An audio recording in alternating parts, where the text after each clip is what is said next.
फिर किस बात का दुख है। यह अंश तो हमेशा चैतन्यमान है, यह अंश तो हमेशा सुखमय है। तो मन ने विचार किया कि फिर हमको दुख क्यों है। बाबा लिखते हैं कि वैसे तो ये सुख का सागर है। क्यों? जो सुख रास जो सुख धाम राम अस नाम, उस सुख सिंधु का अंश है ये जीव। फिर इसको दुख क्यों हुआ। भूमि परत डावर पानी, जिन जीवे माया लपटानी। जो ज्ञान परक राग लेके आया था राम जी से, वो ज्ञान परक राग इस संसार में माया रूपी आवरण ने घेर लिया और भूल गया। क्या भूल गया? कि हम किसकी संतान हैं।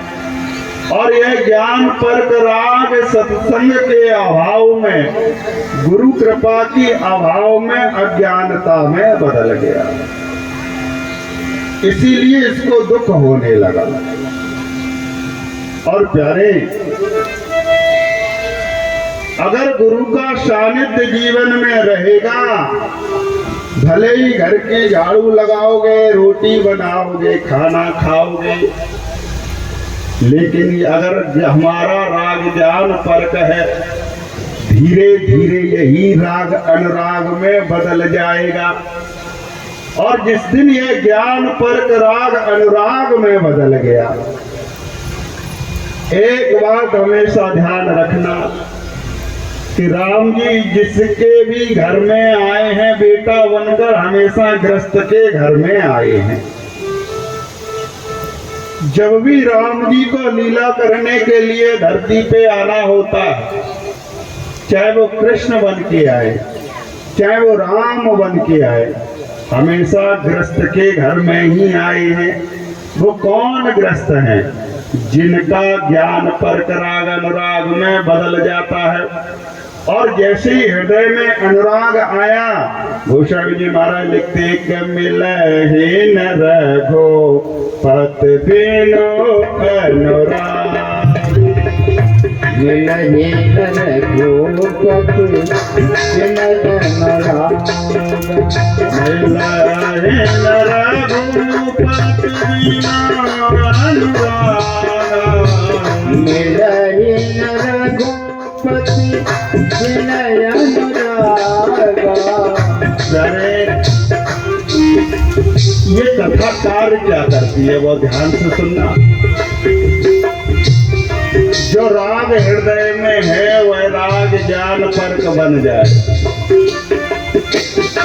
और उस ज्ञान परक राग को धीरे धीरे जब सत्संग में ताली बजाते रहेंगे तो एक दिन अनुराग में बदल जाएगा।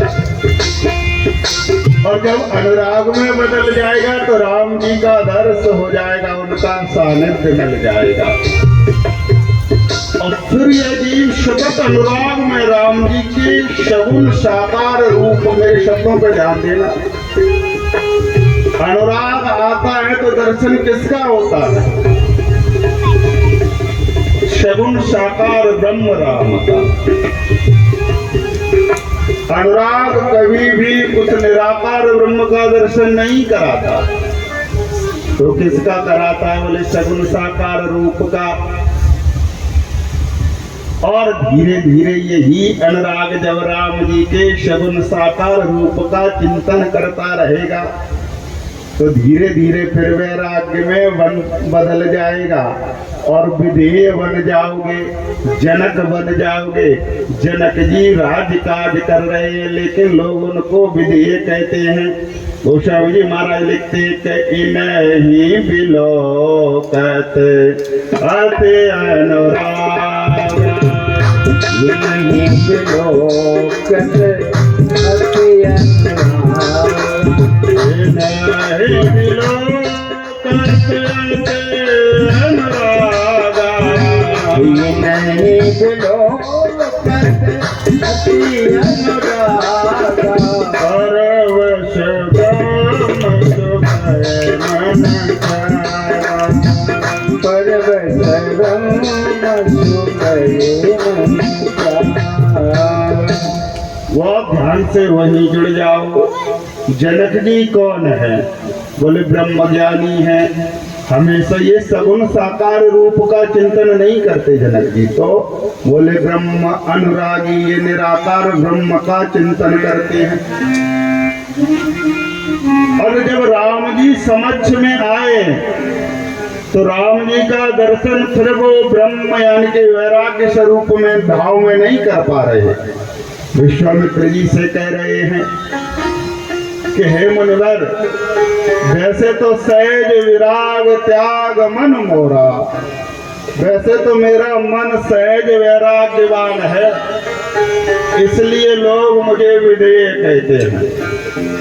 लेकिन आज जैसे ही इनको देखा है, अरे इन्हें बिलोकत अति अनुराग,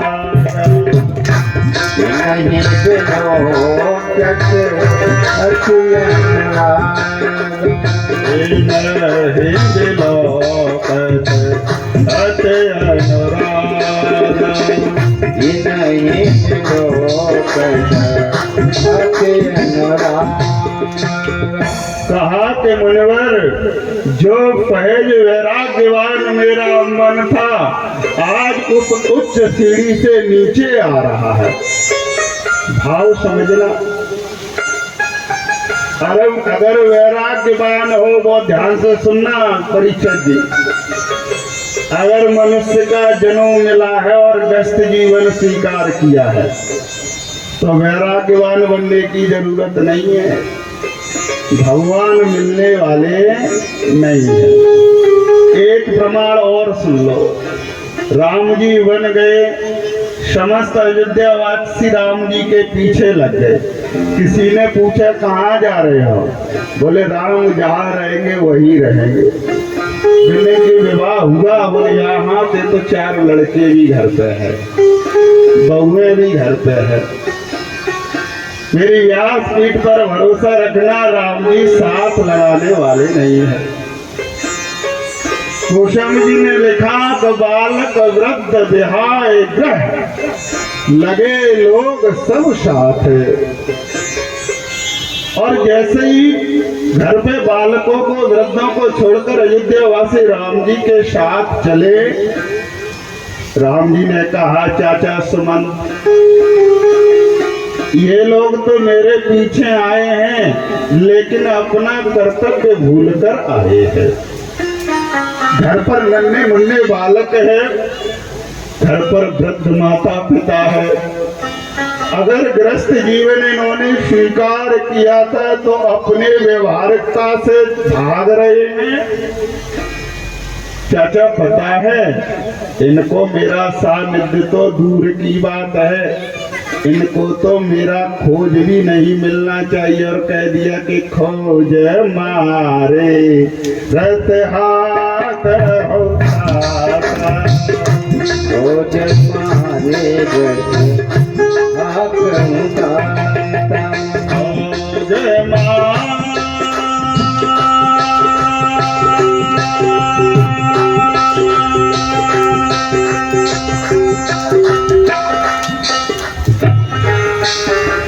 खोज मारे रत हाथ होता, खोज मारे रत आन उपाय बने नहीं बाता, आन उपाय बने नहीं बाता। अरे अगर गृहस्थ जीवन स्वीकार किया है तो वैराग्य लेने की कोई आवश्यकता नहीं है। तो बोले गुरु के सानिध्य से इस ज्ञान अज्ञान पर राग को ही अनुराग में बदलना है। और जैसे ही ये ज्ञान पर राग अनुराग से भर जाएगा हृदय, तो एक और प्रमाण सुन लीजिए। क्या प्रमाण है?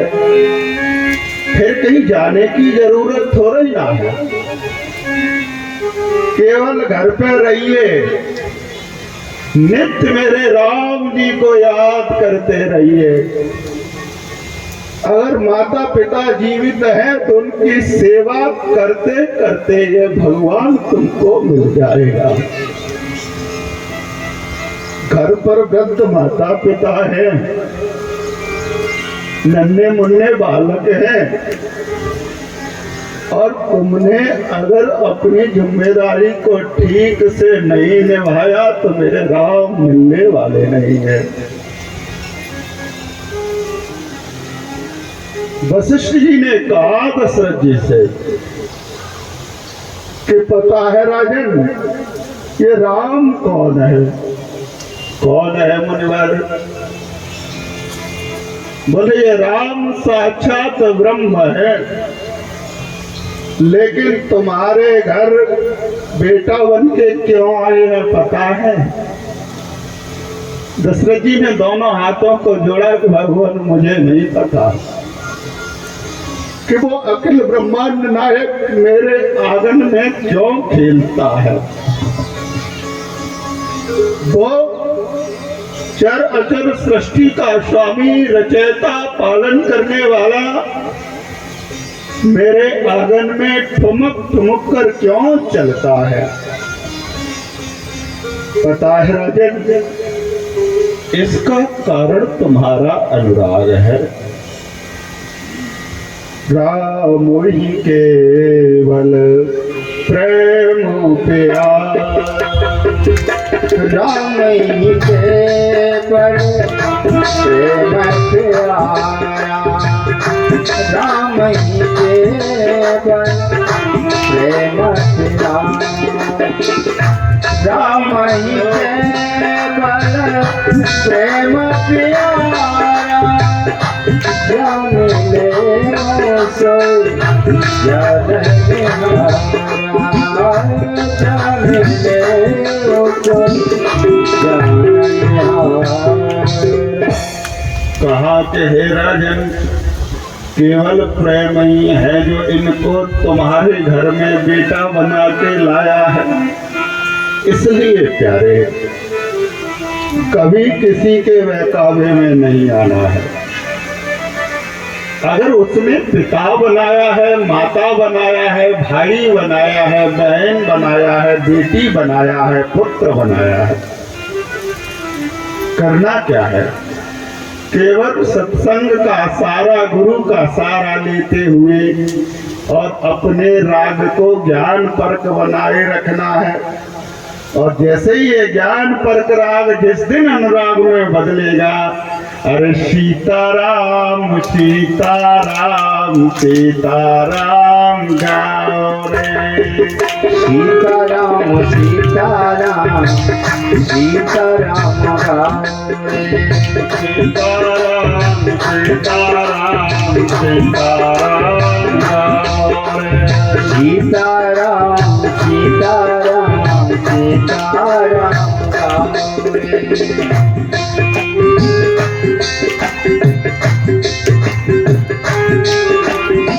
सीताराम सीताराम सीताराम गाओ रे, राम जी के चरणों मन को लगाए, राम जी के चरणों मन को लगाओ रे।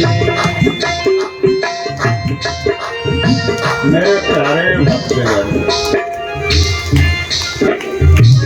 इस संसार में रहते रहते परीक्षित जी इस जीव को 5 कलेश परेशान कर गए। जैसे ही मनुष्य का जीवन मिलता है, 5 कलेश हमेशा इस जीव के चारों तरफ घूमने लगते हैं। कौन कौन से 5 कलेश हैं? बोले कि एक तो अविद्या। अविद्या क्या है? जो है नहीं उसके होने का आभास इस मन को होने लगे, समझ लो अविद्या रूपी कलेश ने इस जीव को घेर लिया है। दूसरा कलेश है अस्मिता। अस्मिता क्या है?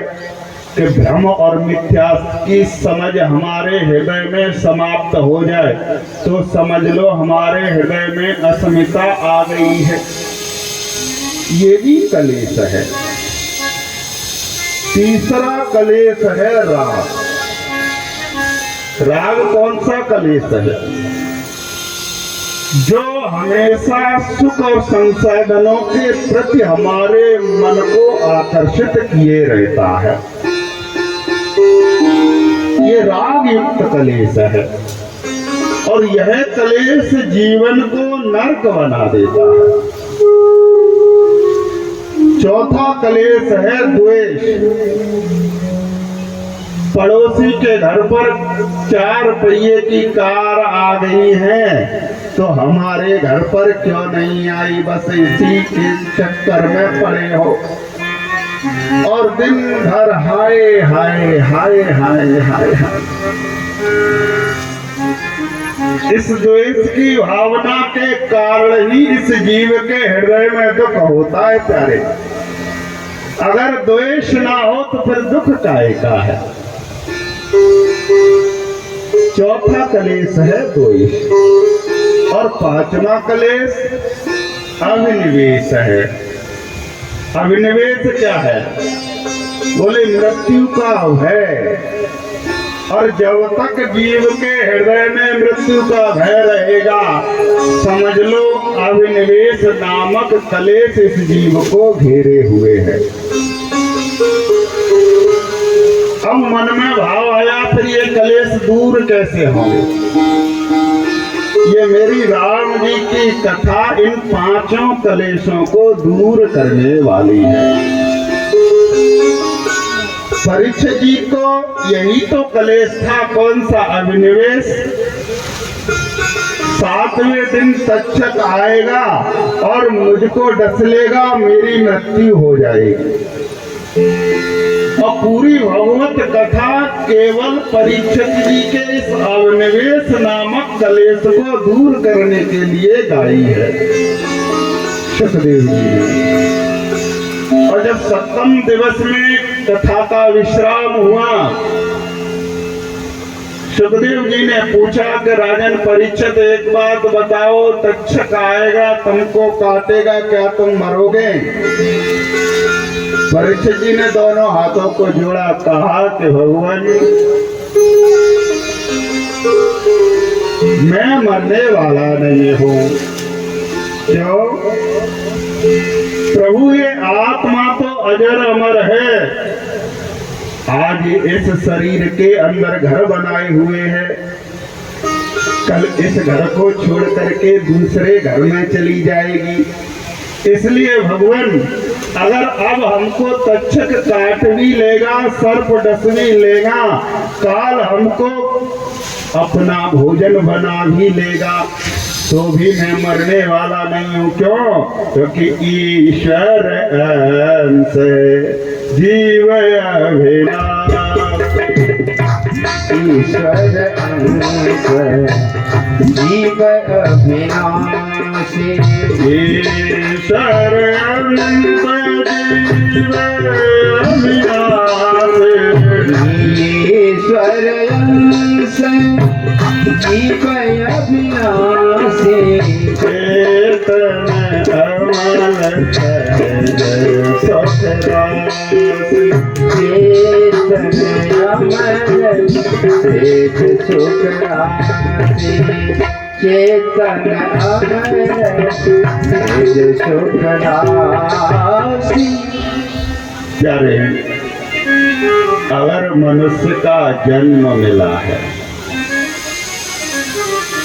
तो केवल एक काम करना प्रारंभ कर दो। देखो कथा तो 9 दिन तक सुनाएंगे ही, लेकिन मेरी इच्छा यह है कि मैं प्रथम दिवस से, कल से, आज द्वितीय दिवस है और 9 दिन तक एक बात पर मेरी व्यासपीठ का हमेशा जोर रहता है कि अगर मनुष्य बने हो, अगर हमको ये ज्ञान है कि मैं राम जी का ही बेटा हूँ, उनकी ही संतान है। तो केवल इस पारिवारिक जिम्मेदारी को निभाते हुए उस जतन को करते रहना चाहिए जिससे कि वो डोरी हमारी टूटे ना। जब भी वहां जाओ हाजिरी लगाने के लिए तो ये चादर गंदी लेके मत चले जाना। जैसी चादर मेरे राम जी ने तुमको दी है उसमें कोई दाग नहीं है प्यारे। प्रमाण क्या है कि आप मनुष्य बन गए, ये इस बात का प्रमाण है कि तुम्हारी चादर बेदाग है। अब जो करोगे वो तय करेगा कि तुम अपनी चादर को गंदी करके ले जा रहे हो तो उजली करके ले जा रहे हो। अरे मैली चादर ओढ़ के कैसे मैली चादर ओढ़ के कैसे कार्य तुम्हारे आऊं। मैली चादर ओढ़ के कैसे ये परमेश्वर में मन ही मन मैली चादर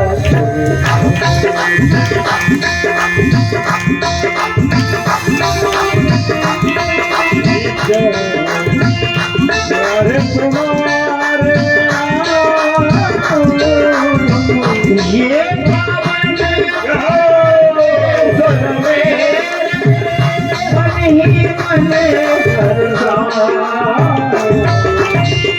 मैली चादर ओढ़ के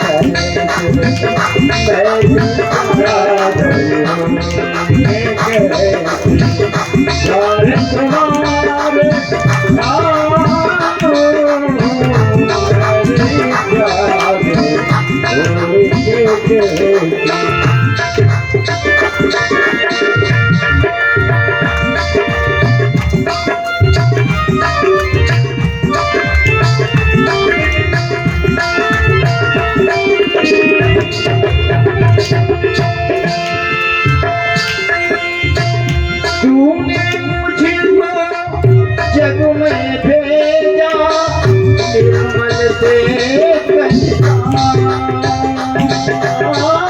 तूने मुझको जग में भेजा निर्मल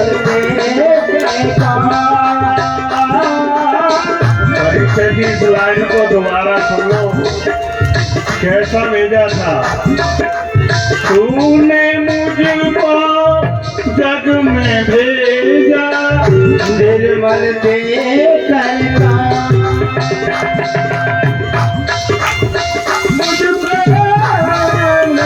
भेजा निर्मल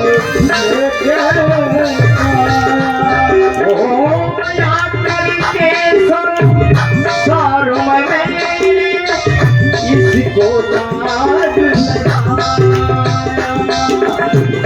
आकर के संसार में इसको दाद जन्म जन्म की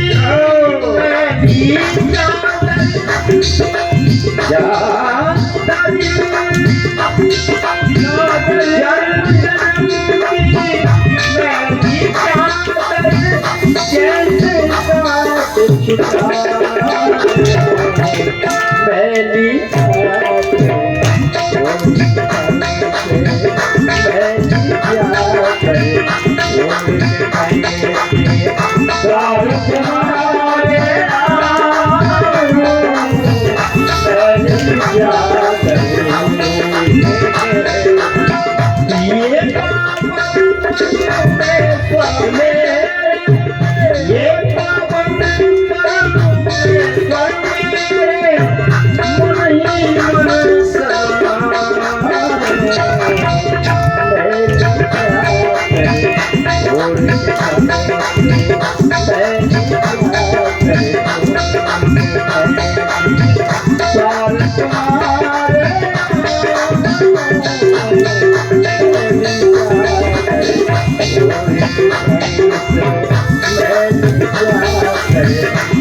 कैसे मैंने चादर ओढ़ के कैसे मैली चादर ओढ़ के कैसे। प्यारे, ये जो निर्मल काया थी, ये उजली चादर उजली ही बनी रहे, इसलिए ये राम जी की कथा सावन का कार्य करती है। इसमें जितनी डुबकी लगाओगे चादर उजली होती रहेगी। और जिस दिन इसमें डुबकी लगाना बंद कर दिया, नाना प्रकार के विकार तुम्हारी चादर को फिर गंदा कर देंगे। और एक बात बताऊं प्यारे, अगर वास्तविकता में मनुष्य हो, फिर से सुन लो, मनुष्य नाक कान मुंह और बकवक करने के लिए मिल गया, इससे मनुष्य नहीं हो। अगर मनुष्य हो तो हमको दूसरे का दुख और दर्द का उतना ही एहसास होना चाहिए जितने स्वयं के दुख का एहसास है। आप भले ही अपने आप को मनुष्य समझ लो, लेकिन मेरी रामचरितमानस कहती है कि केवल मनुष्य योनि में जन्म लेना ही मनुष्य नहीं हो जाता। तो फिर अरे कभी प्यासे को पानी पिलाया नहीं, बाद अमृत पिलाने से क्या फायदा। कभी प्यासे को पानी पिलाया नहीं, बाद अमृत पिलाने से क्या फायदा।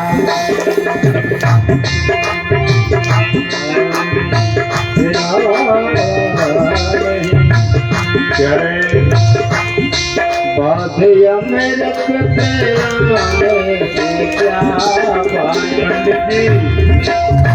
हम तो चारों तीर्थ कर आए, चारों तीर्थ, चारों धाम घूमे आए। हमने की प्रयागराज बोले बहू में खूब डुबकी लगाया है और माला चल रही है कि हे भगवान, पड़ोसी को कैसे भी हानि हो जाए, सियावर रामचंद्र की जय। अरे कभी गिरते हुए को उठाया नहीं, कभी गिरते हुए को उठाया नहीं, कभी गिरते हुए को उठाया नहीं।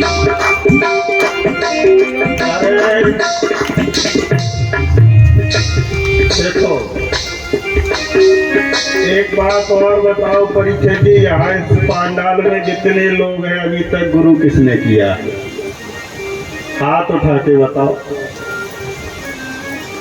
आधे लोगों के भी नहीं है। अच्छा, एक बात और बताओ, अभी तक सबने कथाएं तो सुनी होंगी कि नहीं सुनी? कि पहली ही सुन रहे हैं? सुनिए, जो हाथ उठा दो। सबने सुनी है? तो ठीक है। प्यारे, भारत भूमि पे जन्म लेके और कथा न सुनी हो तो तुमसे आवाज़ा फिर कोई नहीं हो सकता। लेकिन एक बात आज से ही सुधार कर लेना, अगर गुरु नहीं किए तो बिना विलंब के गुरु बना लो किसी को भी। क्यों? क्योंकि बिना गुरु के कल्याण होने वाला नहीं है।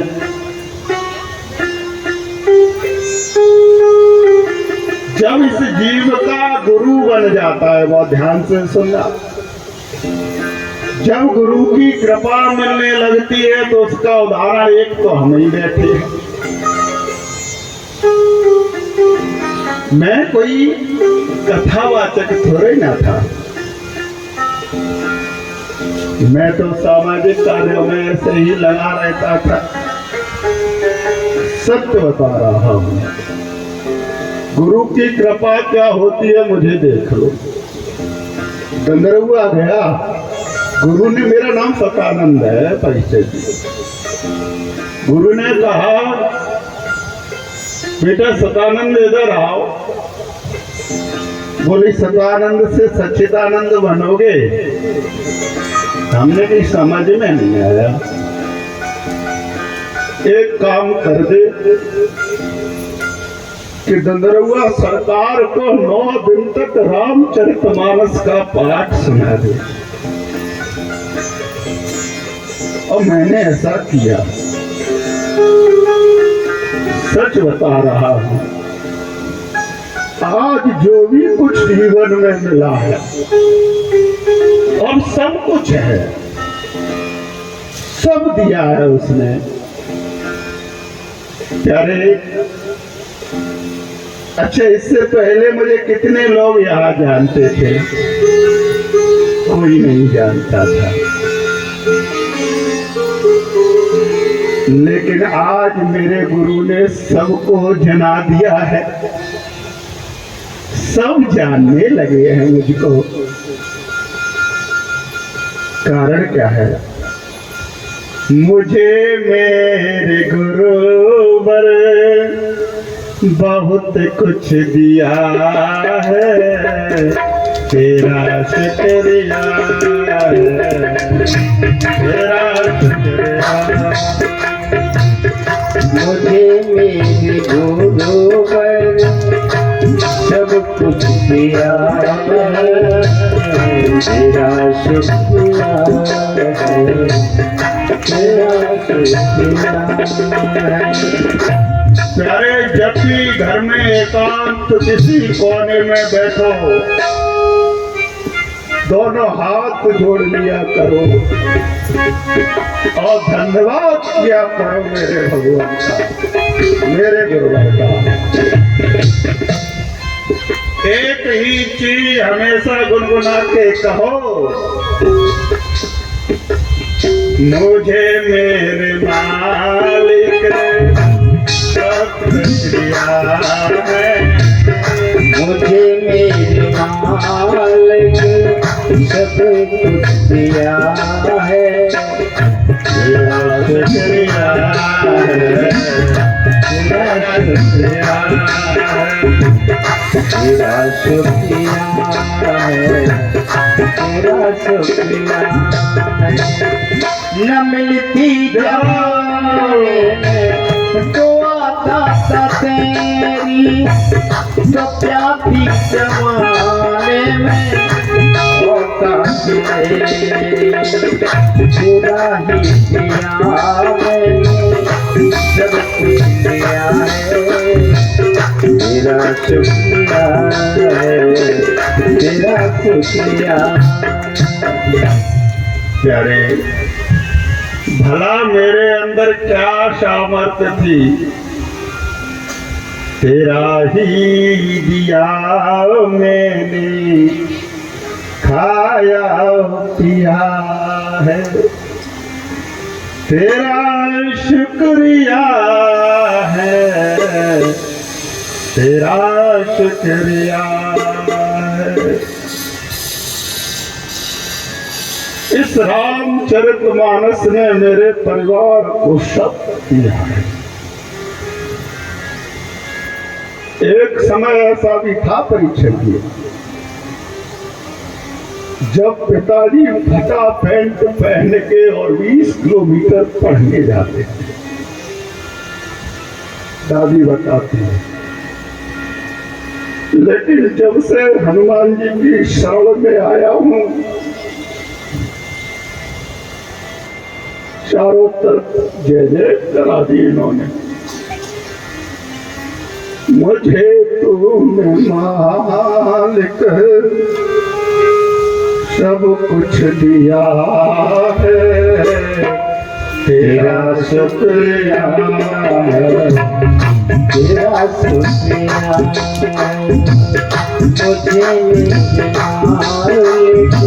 मुझे सब कुछ दिया है, तेरा शुक्रिया तेरा शुक्रिया है।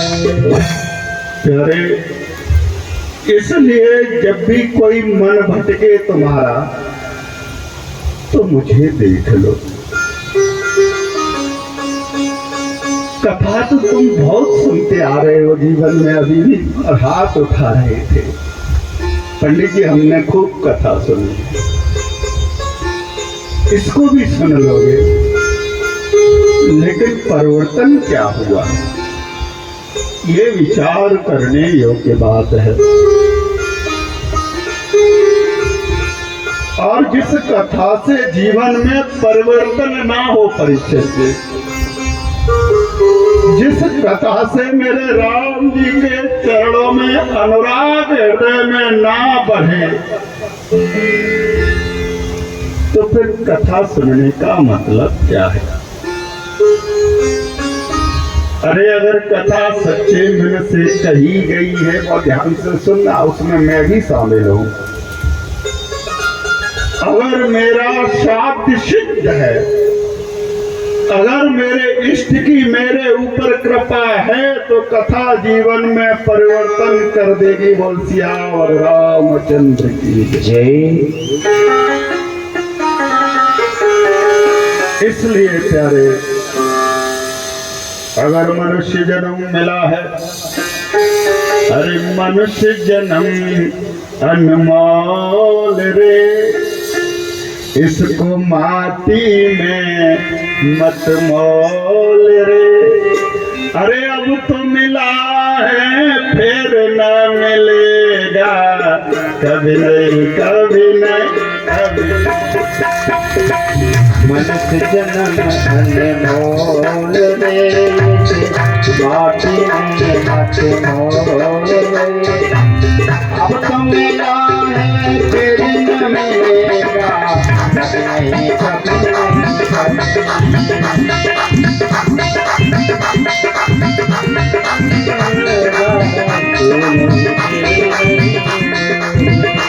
ये मनुष्य जन्म अनमोल रे, पार्टी में मत बोल रे। अब तो मिला है फिर न मिलेगा, कभी नहीं कभी।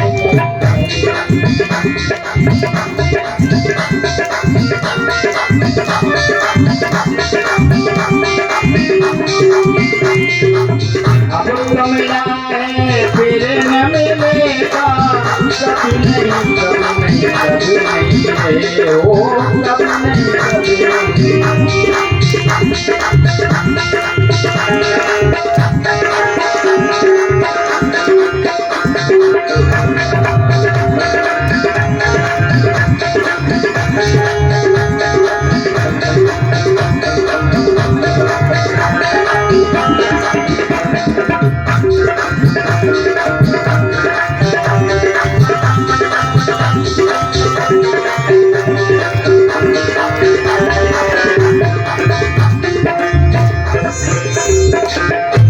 किसी ने कहा कि पंडित जी, कुंभ का मेला थोड़े ना, वो तो फिर मिल जाएगा। प्यारे, फिर मिलेगा, लेकिन मनुष्य का नहीं।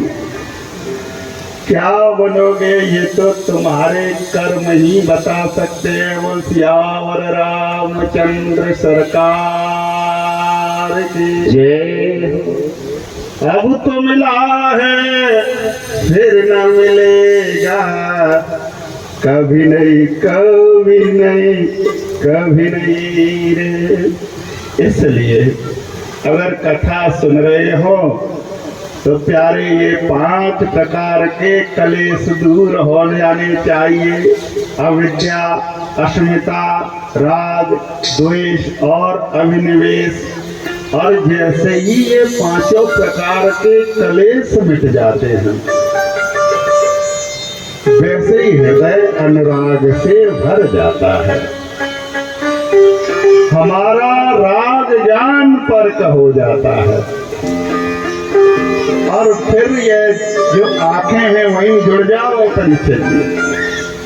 एक आंख ज्ञान की है, एक आंख वैराग्य की है और ये आंखें ठीक से काम करने लगती हैं, फिर चश्मा बनवाने की जरूरत नहीं है। एक ने कहा कि पंडित जी आंखों में मोतियाबिंद आ गया, हमने कही अब तो माला उठा लो। अभागा गया दौड़ा हुआ डॉक्टर के पास और एक सुंदर सा चश्मा चढ़वा लाया और ऐसे लगा लिया उसने। कहा कि पंडित जी मोतियाबिंद समा।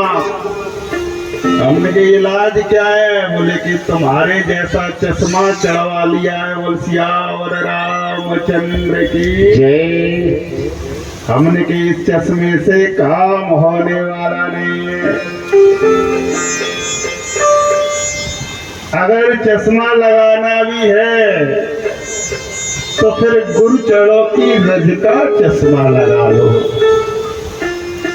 कल्याण हो जाएगा। आज गोस्वामी जी सरकार कहते हैं कि प्यारे भक्तजन, मैं उन भगवान के चरणों में बारंबार प्रणाम करता हूँ। मूक हो वाचाल पंग चढ़े गिरे वर गहन, जिनकी कृपा से गूंगा बोलने लगता है।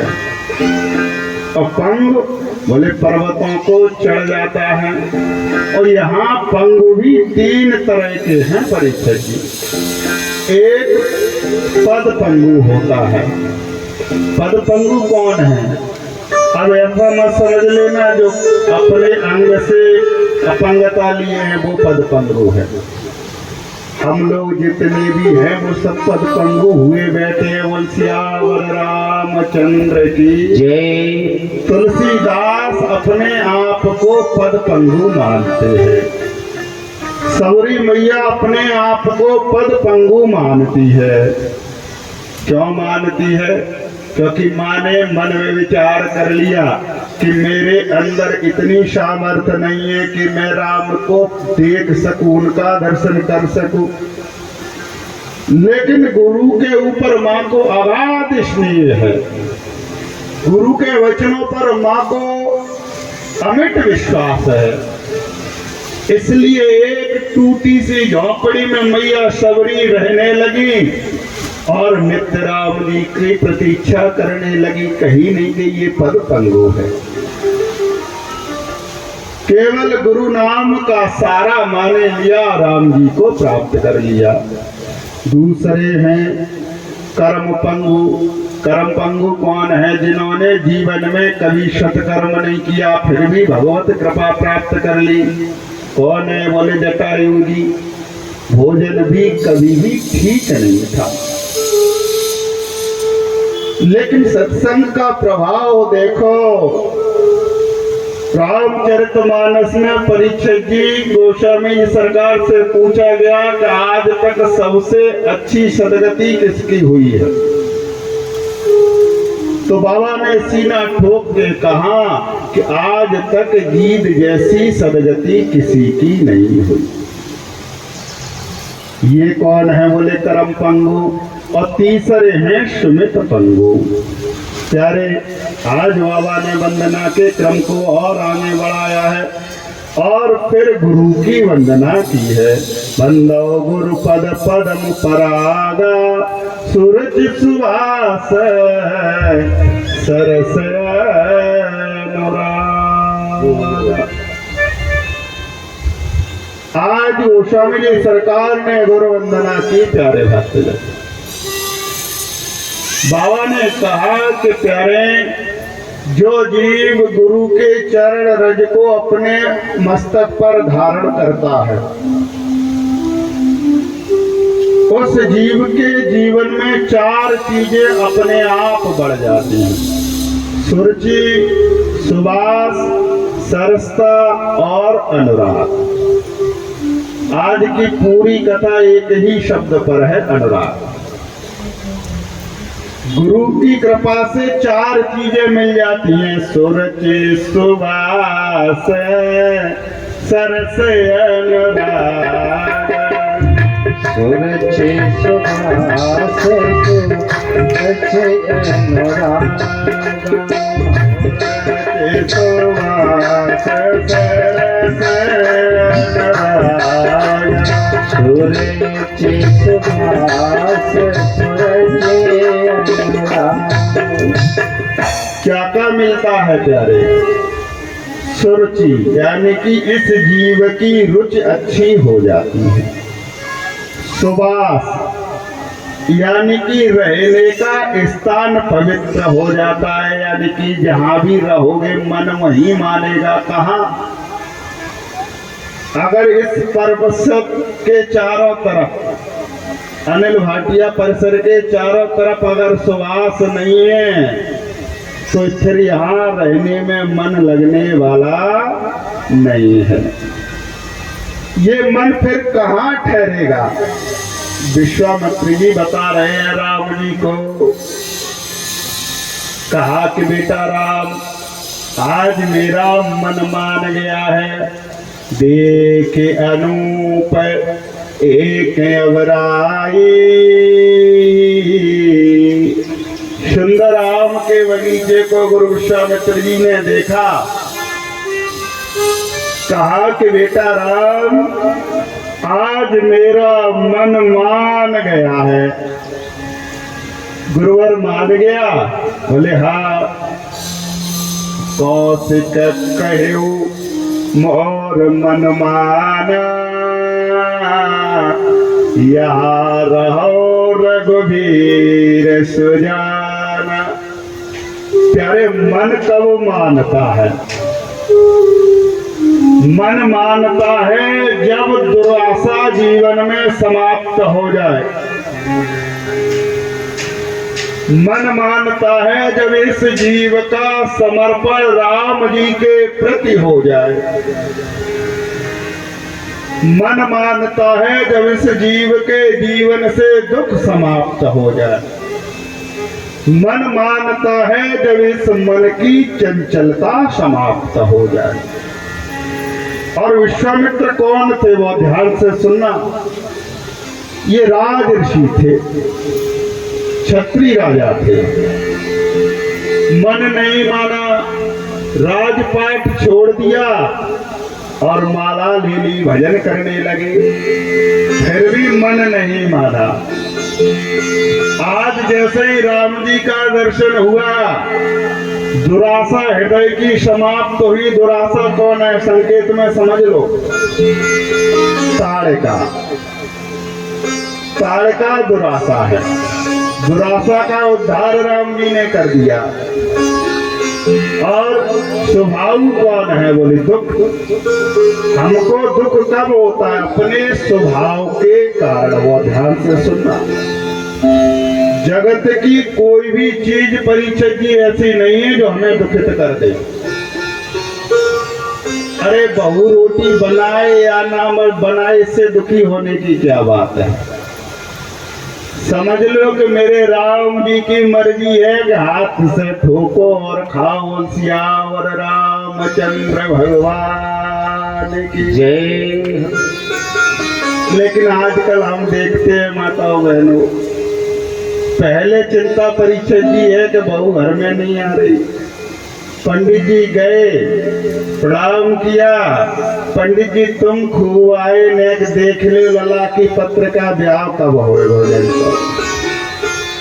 हमने कही ठीक है, हो जाए जई साल। चलिए ठीक है महाराज, ब्याह होगा तो सुंदर सी एक ड्रेस और तुम कहोगे तो कथऊ कराए देंगे। विवाह हो गया, पंडित जी फिर गए। हमने कही पंडित जी आ गए? अरे हाँ। बोले बहुत दुखी है। हमने कही विवाह तो हो गया, अब क्यों दुखी हो? कि बहू पंडित जी ऐसी मिली है। कैसी? बोले कि रात भर मोबाइल चलाती है और दिन भर सोती है। वो सियावर रामचंद्र भगवान की जय। यानी कि ये हमारा स्वभाव है जो हमको दुखित किए रहता है। अरे बहू रोटी बनाए तो ठीक, बहू रोटी ना बनाए तो ठीक, समय हो जाए अपने हाथ से आटा गूंदना प्रारंभ कर दो और एक ही बात गाना प्रारंभ कर दो, अरे सीताराम सीताराम सीताराम सीताराम सीताराम सीताराम राम सीताराम सीताराम सीताराम सीताराम सीताराम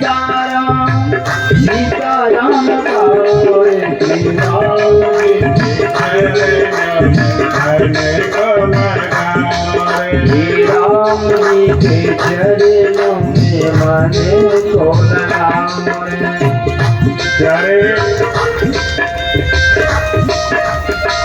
दो व्यक्ति हमें मिल गए परीक्षक जी और दोनों रोए रहे। हमने कही काय भैया काय को रोए रहे। मैंने कही पंडित जी 30 साल के रह गए अभी तक ब्याह ना हो,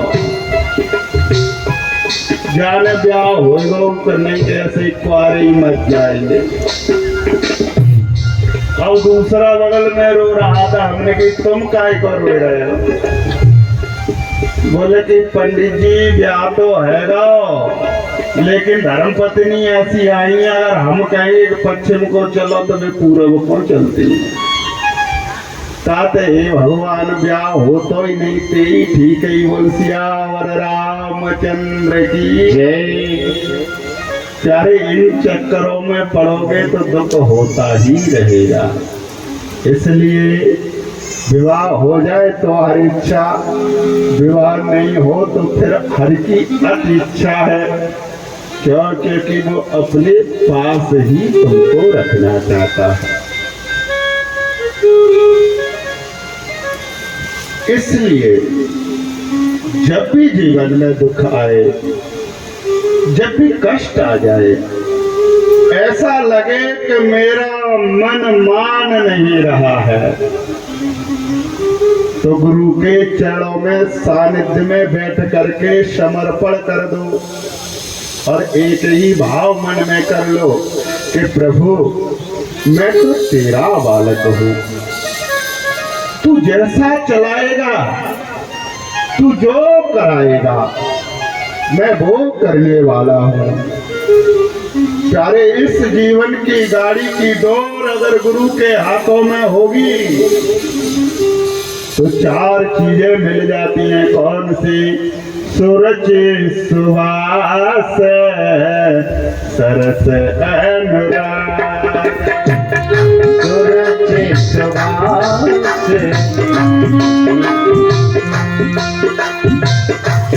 अब एक तो प्रमाण परीक्षक जी बैठे,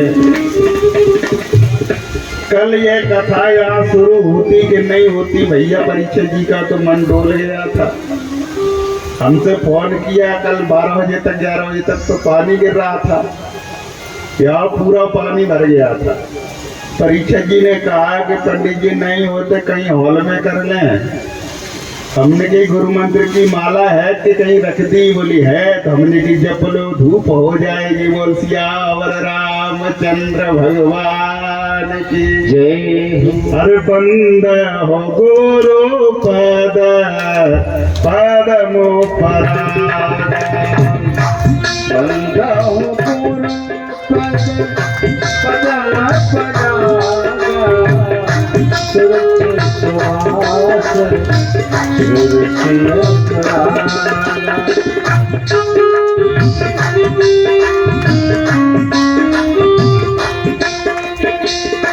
प्यारे वास सुवास हो जाएगा। तीसरी है सरलता, हृदय में सरलता आ जाएगी। एक बात परीक्षक जी बहुत ध्यान से सुनो, संत का स्वरूप नहीं, संत का स्वभाव महत्वपूर्ण है। भले ही पीले कपड़े पहन लो, चंदन लपेट लो पूरे शरीर पर, लेकिन अगर स्वभाव सरल नहीं है तो फिर संत नहीं हो सकते। बोल सियावर रामचंद्र की जय। हम और आप स्वभाव से नहीं तो बोले कि स्वरूप से जुड़ जाते हैं। कथावाचक बड़ा कौन? जिसको फॉर्चुनर छोड़ने आ जाए 10-20 चेला वहीं से कहे कि महाराज जी आएगा, ये बहुत बड़े कथावाचक है। हृदय में सरलता नहीं है, हृदय में अनुराग नहीं है, वास सुवास नहीं है। जहाँ कथावाचक जी रहते हैं वहां पर दारू का ठेका खुला हुआ है। इसका मतलब समझ लो कि इनका मन अगर यहाँ मान रहा है तो हमारा कल्याण नहीं होने वाला। अरे कौसे कहे मोर मनवा, कौसे कहे मोर मनवा, कौसे कहे मोर मनवा, कौसे कहे मोर मनवा। सारे ये हृदय सरलता से भर जाता है। और चौथा बोले कि हृदय में अनुराग आ जाता है। और ये काय से आता है? बोले कि गुरु की चरण रज की कृपा से। हृदय में अनुराग तब ही आ सकता है। ये अज्ञान परक राग ज्ञान परक राग में बदल करके अनुराग में तब ही बदल सकता है जब गुरु की कृपा तुम पर हो जाए। 4 चीजें गुरु ही दे सकते हैं। और प्यारे एक बात बोलूं, मेरे राम जी ने जो भी लीला की है रामचरितमानस में जो गाई गई है, अगर संपूर्ण रामचरितमानस को विभाजित किया जाए तो 2 भागों में बांट सकते हैं। राम जी की एक लीला है पूर्व चरित्र, यानी कि विवाह लीला तक की जो लीला है, विवाह तक की जो लीला है वो राम जी का पूर्व चरित्र है। और विवाह के बाद की जो लीला है, चाहे वनगमन की लीला हो चाहे राज्य लीला हो, वो राम जी की उत्तर चरित्र है, यानी कि उत्तर लीला है। और राम जी अपनी लीला के दोनों भागों को अब ऐसे समझ लो, राम जी विवाह तक के संपूर्ण कार्य को गुरु की ही कृपा मानते हैं। और ये मैं नहीं कह रहा, स्वयं राम जी की मैया कौशल्या कह रही है। राम जी विवाह करके अयोध्या में जैसे ही आए, आज मैया ने राम जी को अपनी गोदी में बिठा लिया और दोनों हाथों से मैया राम जी के बालों को सहलाने लगी। राम जी ने कहा कि मैया आंसू तेरे निकल रहे हैं, रो क्यों रही है? कहा कि बेटा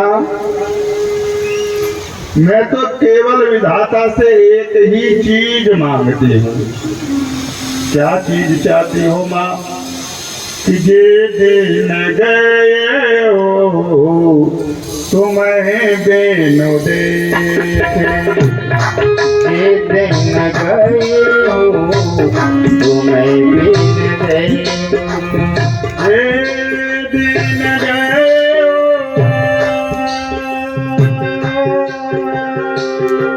जे दिन गए हो तुम्हें बिन देखो, ते बेरंगे जन पारंगे, जे बिरंगे जन पारंगे। मैया कौशल्या कहती कि हे राम, विधाता से जीवन में अगर अब कोई चाहे तो केवल एक है। राम जी ने कहा क्या चाहती हो माँ? कि जीवन के जितने दिन तुमको देखे बिना गुजरे हैं केवल वो दिन मेरे विधाता में तुम्हारा ब्रह्मा मेरे जीवन में गिनती ना करे। भाव क्या है? अगर मनुष्य जन्म मिला है परिचय जी, तो जीवन का जो हिस्सा भगवत चिंतन के बिना गुजरा है वो फिर जीवन का हिस्सा मत मानो, वो तो तुमने व्यर्थ गमा दिया। और मैया ने यही कहा कि बेटा राम, तुम्हारे सानिध्य के बिना, तुम्हें देखे बिना जीवन का जो भाग गुजरा है वो फिर जीवन जीवन नहीं है, वो तो नरक है। आज अरे आज सफल जय जन्म हमारा, आज सफल जन्म हमारा, आज सफल जन्म हमारा, आज सफल जन्म हमारा, देखते तात बिनु सदन तुम्हारा।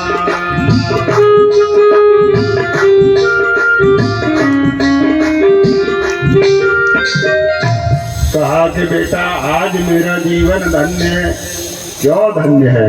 क्योंकि तुम्हारे विद वदन को ये आंखें निहार रही हैं।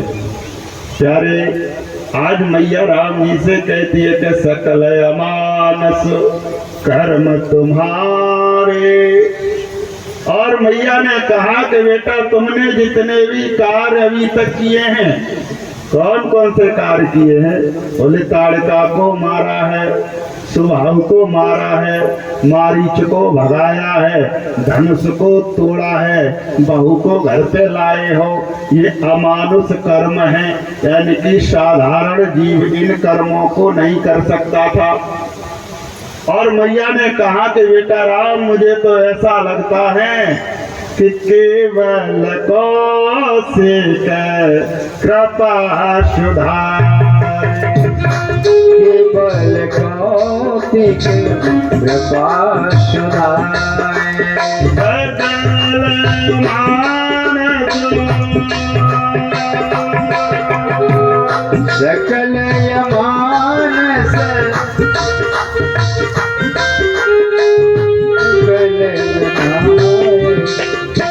केवल कौशिक कृपा सुधार, केवल कौशिक कृपा सुधार। राम जी ने अपने जीवन का पूर्व चरित्र यानी कि विवाह तक की लीला को गुरु की कृपा को समर्पित किया है। और राम जी के जीवन की जो उत्तर लीला है, उत्तर चरित्र है, जब सारे वानर आ गए अयोध्या में, वानरों से राम जी ने कहा कि सभी लोग मेरे पास आओ। तुम लोग रोजाना मुझसे पूछते रहते थे क्या कि प्रभु आपने इतने निशाचरों को क्षण में मार दिया, इतनों का उद्धार क्षण मात्र में कर दिया, क्या कारण है? आज समझ लो कि गुरु वशिष्ठ कुल पूजे हमारे, गुरु वशिष्ठ कुल पूजे हमारे, गुरु वशिष्ठ कुल पूजे हमारे, गुरु वशिष्ठ कुल पूजे हमारे, इनकी कृपा शरण मारे, इनकी कृपा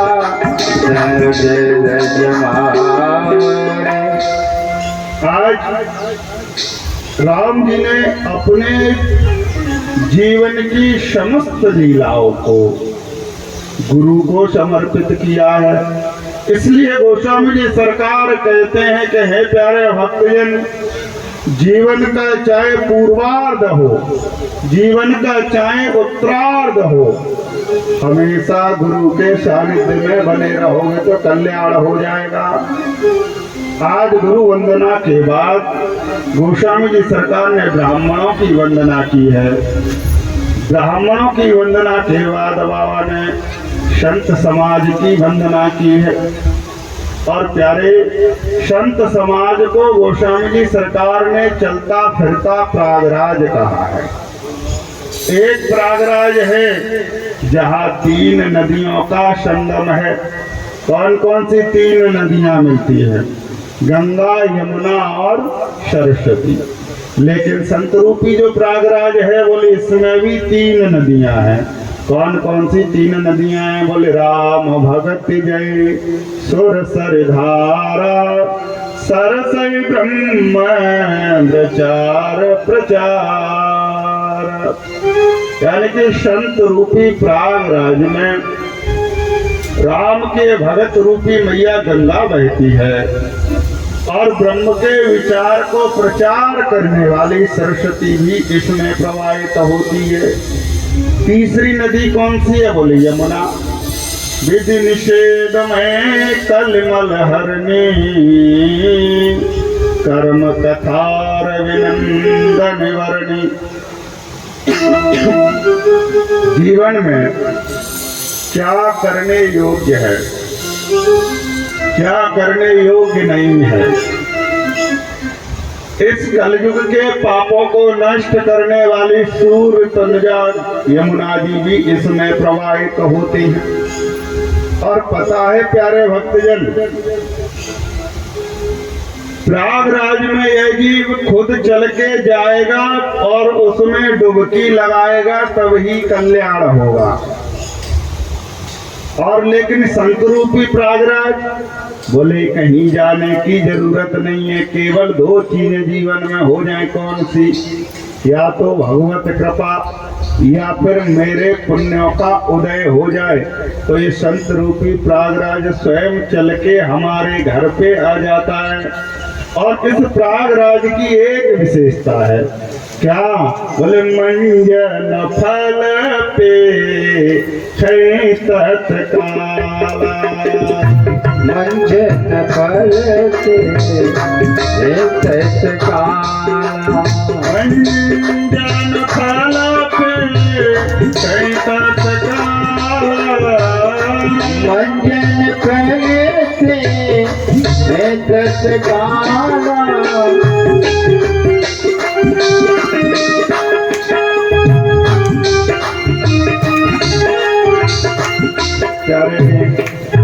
इस संत रूपी प्रयागराज में जो जीव डुबकी लगा लेता है उसको इसकी डुबकी का तुरंत फल प्राप्त होता है। और 1-2 नहीं, संतों की महिमा का गायन करते हुए गोस्वामी जी ने यहाँ पर 8 उदाहरण दिए ऐसे लोगों के जो संतों के सानिध्य में रहे, संत रूपी प्रयागराज में जिन्होंने डुबकी लगाई, सत्संग का जीवन में सानिध्य प्राप्त किया, हमेशा उनका कल्याण हो गया। गोस्वामी जी महाराज कहते हैं कि बोले वाल्मीक नारद घट जाने निज निज मुख ने कही निज हानि। पहला उदाहरण गोस्वामी जी सरकार ने वाल्मीकि जी का दिया। वाल्मीकि जी कौन थे? वाल्मीकि जी बहेलिया थे प्यारे भक्तजन। इनकी उत्पत्ति, इनका जन्म कैसे हुआ वो ध्यान से सुन लो। कीरत मुख नाम के एक मुनिवर थे, रात्रि में शयन कर रहे थे। स्वप्न में इनका शुक्र गिर गया और जैसे ही स्वप्न में शुक्र गिरा, इन्होंने उस शुक्र को लेकर के वाणी में रख दिया और स्वयं भजन के लिए चले गए। और वो जो शुक्र वहां वामी में रखा था उससे वाल्मीकि जी का, वामी यानी कि वाल्मीकि जी का निर्माण हो गया। बोल सियावर रामचंद्र भगवान की जय। छोटे से ही पिता का सानिध्य नहीं था, इसलिए जीवन भटक गया, विवाह हो गया, लेकिन संगत का प्रभाव नहीं छूटा। इसलिए परिवार का भरण पोषण बोले किससे करने लगे? जो भी मिल जाए उसको पकड़ लेते। अगर ठीक तरीके से अपनी वस्तु दे देता तो ठीक है, नहीं तो उसको मार देते। गोस्वामी जी सरकार लिखते कि ब्राह्मण वैश्य शूद्र जे पावा, ब्राह्मण वैश्य शूद्र जे पावा, ब्राह्मण वैश्य शूद्र जे पावा, ब्राह्मण वैश्य शूद्र जे पावा, प्रथम मारते बसो नावा,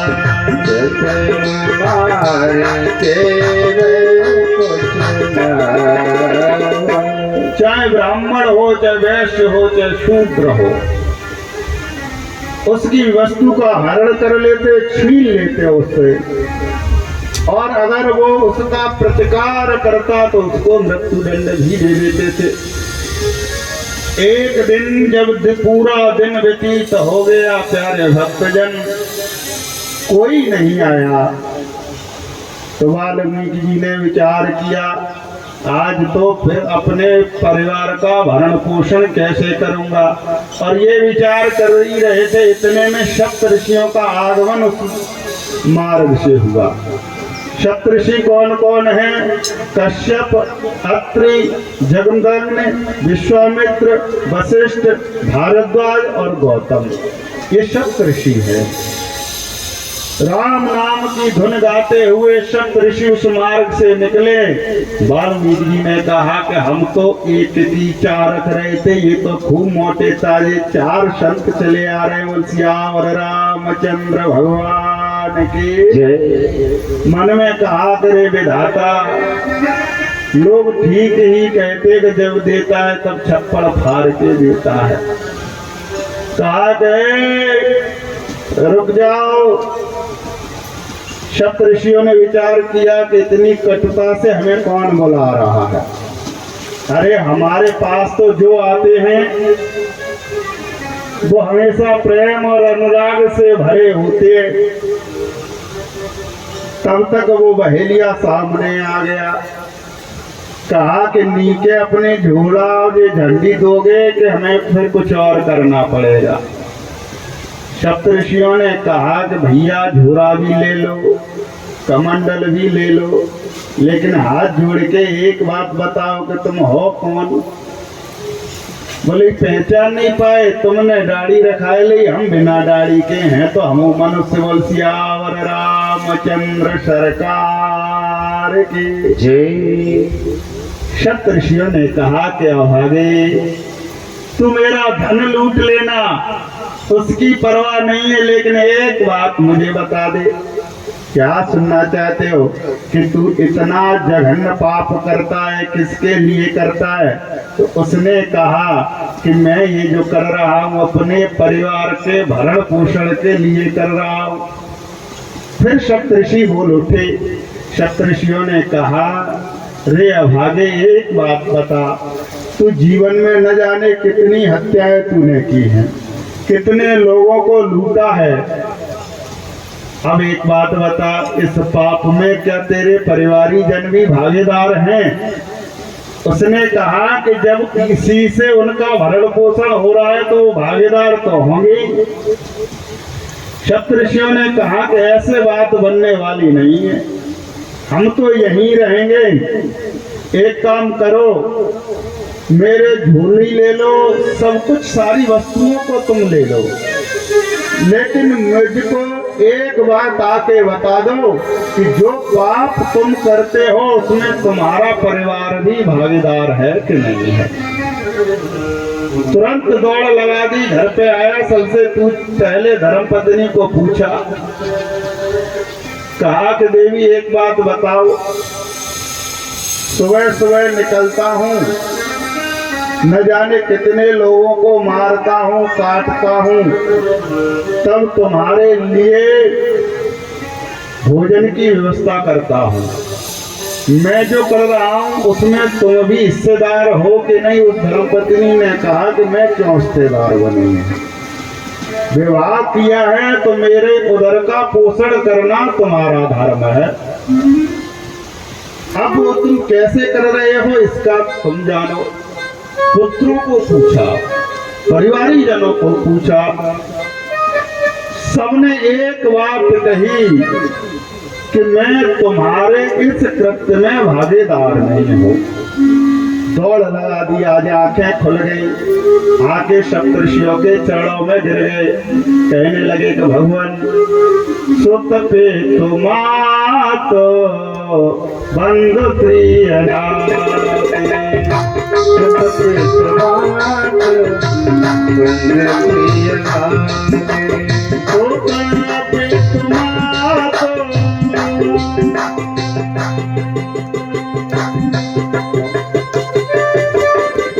सुत पे तुमात बंद प्रिय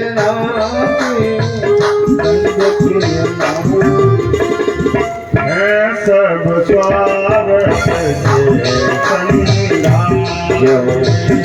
सब स्वागत कह दिया कि प्रभु आज आपने मेरी आंखों को खोल दिया है। सारे रिश्ते नाते इस जगत के स्वार्थ के हैं। अरे जिनके लिए मैंने इतना अनाचार किया, अत्याचार किया, आज उन्होंने कह दिया कि तुम्हारे इस कृत्य में मैं भागीदार नहीं हूँ। चरणों में गिर गया। सप्तऋषियों को दया आ गई, राम नाम का मंत्र जाप करने के लिए दे दिया। और गोस्वामी जी सरकार लिखते कि उल्टा नाम जपत जग जान, उल्टा नाम जपत जग जान,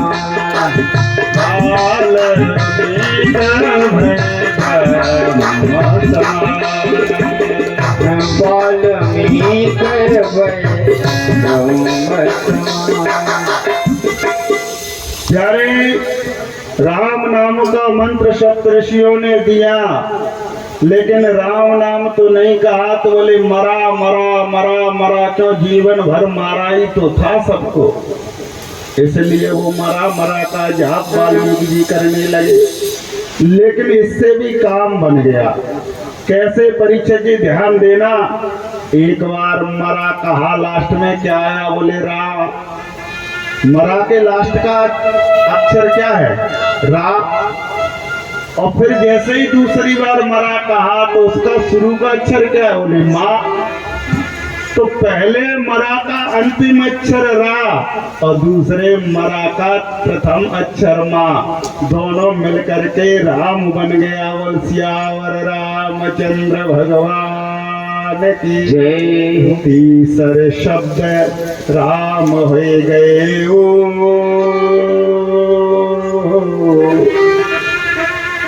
आज बाबा ने वाल्मीकि जी का उदाहरण दिया कि संतों का सानिध्य जीवन में क्यों जरूरी है। क्योंकि वाल्मीकि जी को देख लो, पूरे जीवन दूसरों को लूटते रहे, लेकिन सप्तऋषियों का सानिध्य मिल गया तो कल्याण हो गया, ब्रह्म ऋषि बन गए।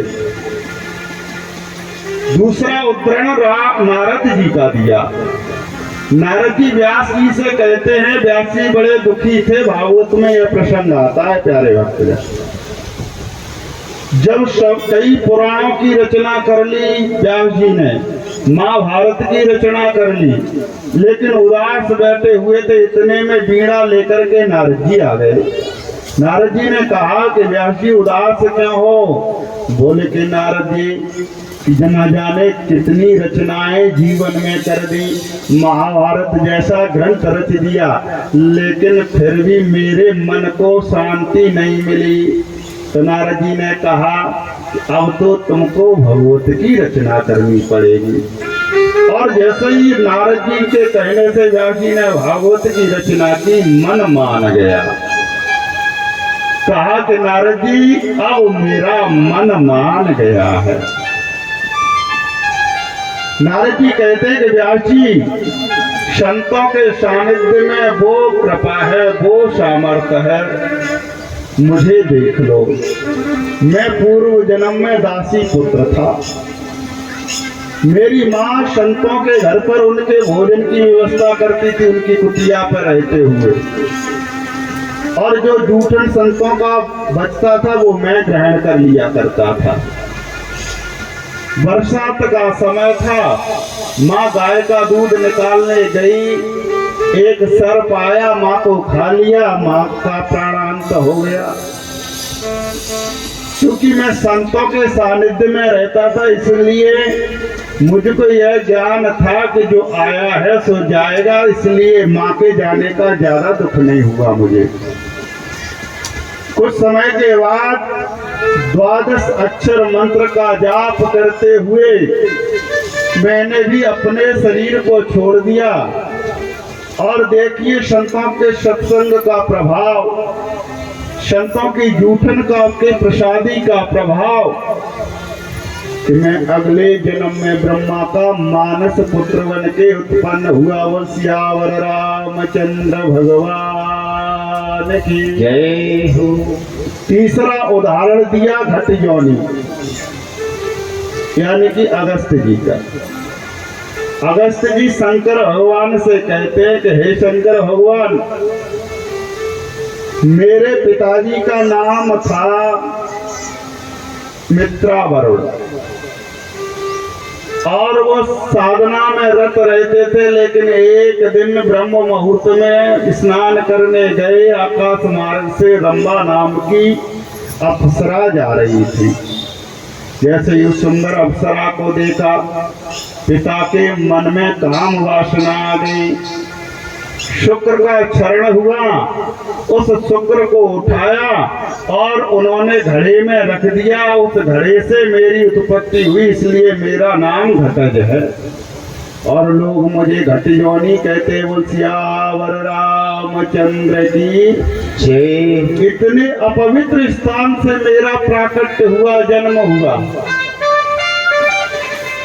लेकिन सत्संग का प्रभाव देखिए।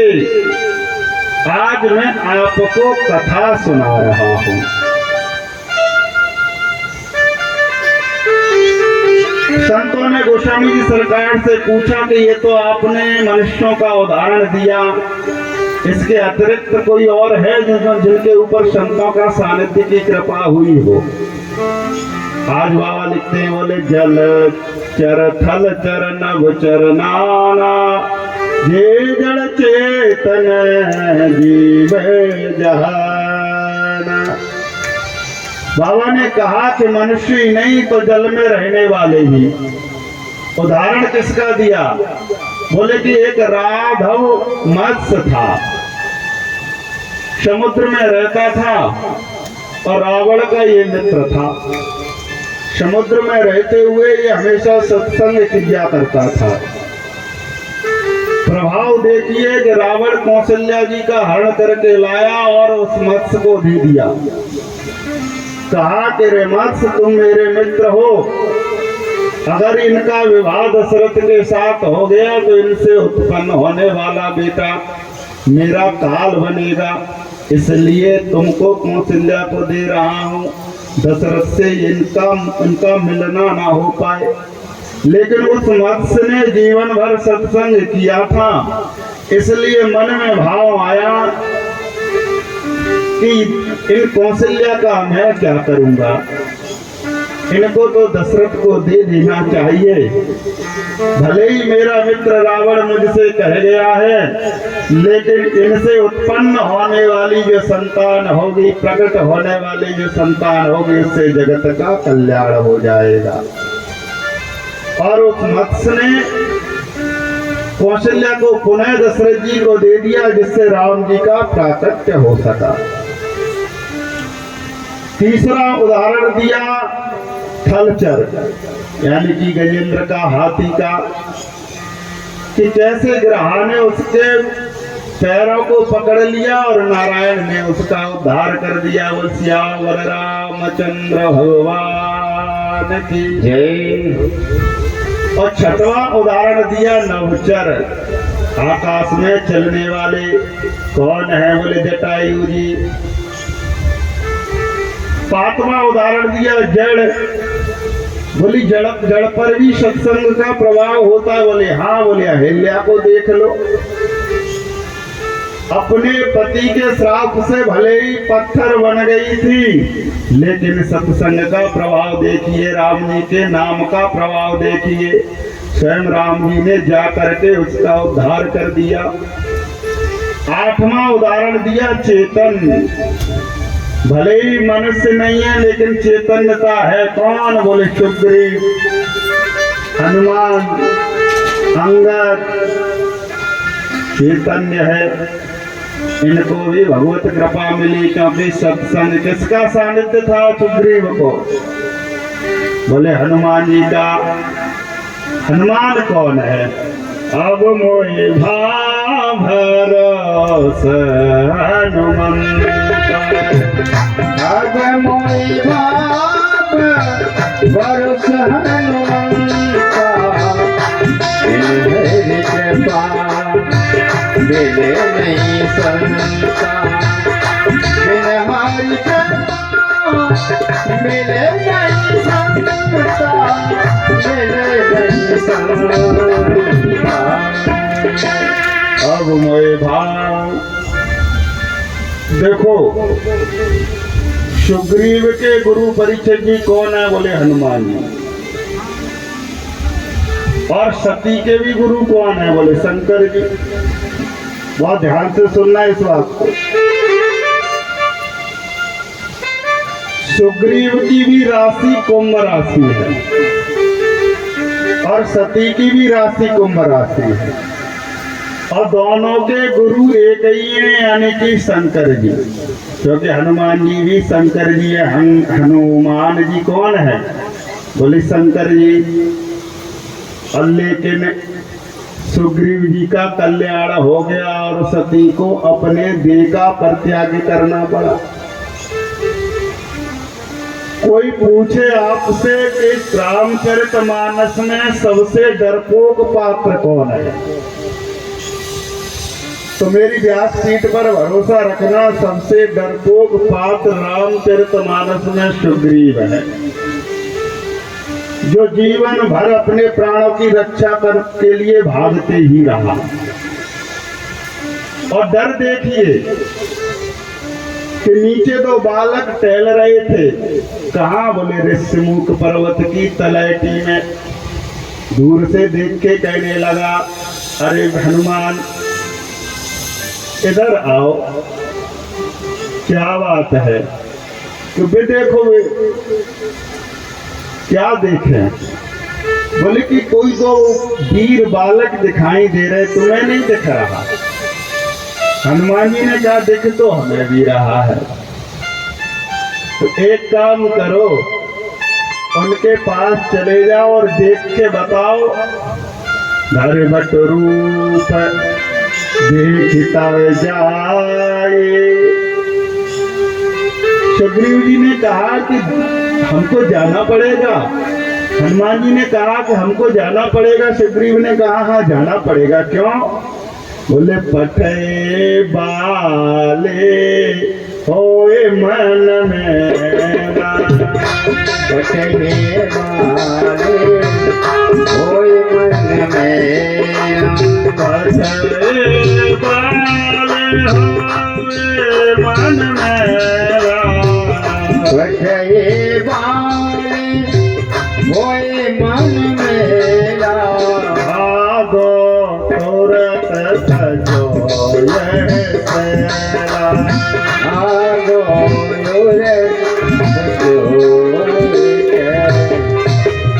कहा कि हनुमान जी वहीं से इशारा करके बता देना, वहीं जुड़ जाओ परीक्षित जी कि गुरु पर भरोसा कितना होना चाहिए। बस यही सुग्रीव की अच्छाई थी, इसलिए राम से मित्रता हो गई। बोल सियावर रामचंद्र भगवान लाल की जय। बाली से डर है, लेकिन हनुमान जी पे भरोसा कितना है? बोले दूर से ही बता देना, बोली बोल के नहीं, वहां से ही केवल इशारा कर देना। और जैसे ही इशारा मिलेगा, भाव क्या है कि गुरु पर भरोसा इतना होना चाहिए कि केवल इशारा हो जाए और उतने में ही संभल जाओ।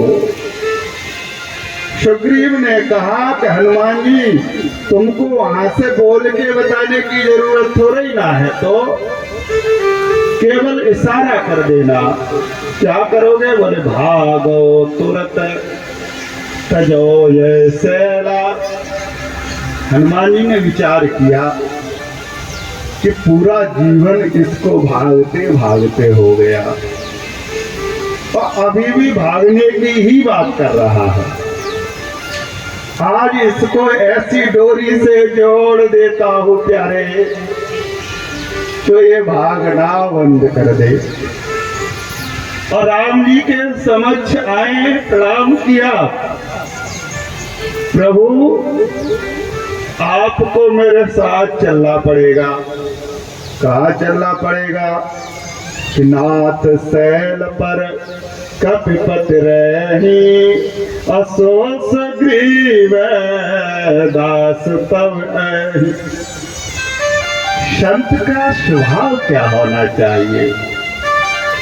संत इस जीव को, उस जीवात्मा को उस परमात्मा से जोड़ने का कार्य करता है। और एक है सती मैया, उनके भी गुरु शंकर जी हैं। और अभी आगे कथा आएगी, लाख समझाया, एक बार नहीं, जदपि कहे शिव बार बहो, लेकिन भरोसा नहीं हुआ और गुरु के वचनों पर भरोसा नहीं हुआ तो सती मां को अपने प्राणों को छोड़ना पड़ा। प्यारे, ये सत्संग का प्रभाव है। संतों की सुंदर महिमा का बाबा ने गायन किया, कहा कि जीवन में अगर सत्संग नहीं किया, संतों का सानिध्य नहीं किया, तो विवेक नहीं होगा, क्योंकि बिन सत्संग विवेक न होई। और अगर विवेक नहीं होगा तो अनुराग होने वाला नहीं है हृदय में, और अगर हृदय में अनुराग नहीं आएगा तो मिले न रघुपति बिन अनुराग। प्यारे, मैं पुनः निवेदन कर रहा हूं, केवल ये राम जी की कथा का गायन इसलिए कर रहा हूं कि ये हृदय मेरे राम जी के प्रति अनुराग से भर जाए। आगे मेरे बाबा ने खलों की वंदना की है। आज गोस्वामी जी सरकार ने जैसे ही खलों की वंदना की, परिचय की, संत कथा श्रवण कर रहे थे, खड़े हो गए कि बाबा संतों की वंदना ठीक थी, ब्राह्मणों की वंदना ठीक थी, गणेश जी की वंदना ठीक थी, राम जी की वंदना ठीक थी, सबकी वंदना ठीक थी, लेकिन खलों की भी वंदना। बाबा ने कहा कि इसकी तो वंदना करनी ही पड़ेगी। संतों ने कहा भरोसा नहीं हो रहा कि खलों की भी वंदना कर रहे हो।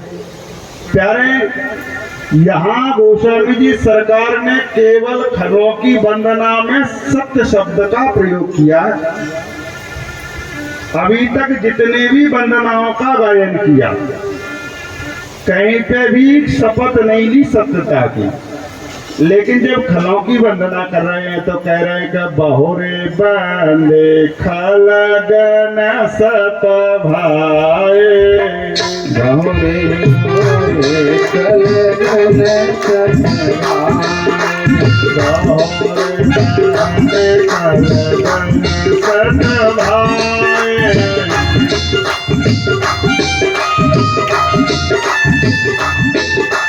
देवनो काज दाए हो पाए, देवनो काज दाए खड़ों की वंदना की और कहा कि हे भक्तजन, मैं सत्य स्वभाव से कहता हूँ, सत्यता के साथ खलों की वंदना करता हूँ। क्यों कर रहे हो बाबा?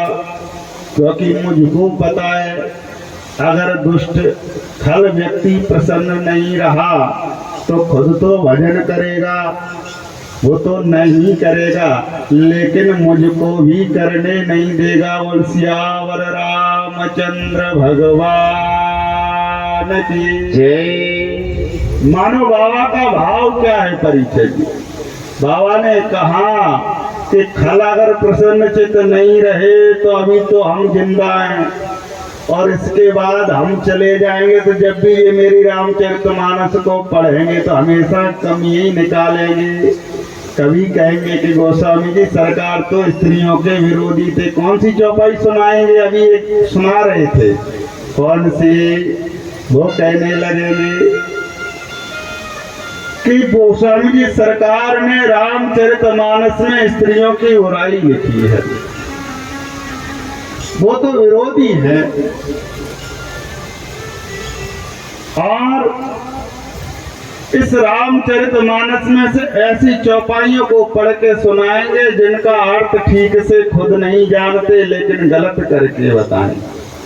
इसलिए कहते हैं कि ऐसे खलों को भी मैं प्रणाम करता हूँ, वंदन करता हूँ। बोल सियावर रामचंद्र भगवान की जय। और एक ही बात बाबा ने कहा खलों की वंदना करते हुए, क्या कि जो यह गावहे चरित सभारे, जो यह गावहे चरित सभारे, जो यह गावहे चरित सभारे, जो यह गावहे चरित सभारे, जो ये उतारे चतुर सवारे, जो ये उतारे चतुर सवारे। बाबा ने कहा कि अरे प्यारे, मैं तो इस रामचरितमानस को अनंत बलवंत हनुमंत लाल जी की प्रेरणा से लिख रहा हूँ, लेकिन इसकी जो रचना मैंने की है इसको हमेशा संभाल के गाना है। 2 मिनट का विश्राम लेते हैं, क्योंकि ये लोग थोड़ा सा पानी जलपान कर लेंगे, उसके बाद फिर जैसी भी भगवत कृपा होगी फिर से गायन करेंगे। बोलिए सियावर रामचंद्र भगवान की जय सिया राम, जय जय सिया राम, जय सिया राम, जय जय सिया राम, जय सिया राम, जय जय सिया राम, जय सिया राम, जय जय सिया राम, जय सिया राम, जय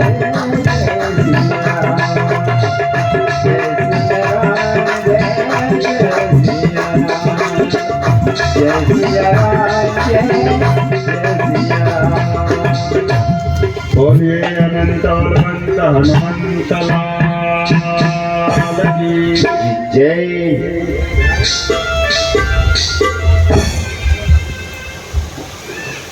आज कह रहे थे नेत्राम भैया, पंडित जी 2 मिनट के लिए खड़े हो जाने दिया करो, आप तो 10 घंटे बैठे रहता। हमें पूछो 60 साल के हैवे तो भाई, तो हमने की ठीक है भैया तुम्हारी मर्जी स्वीकार है।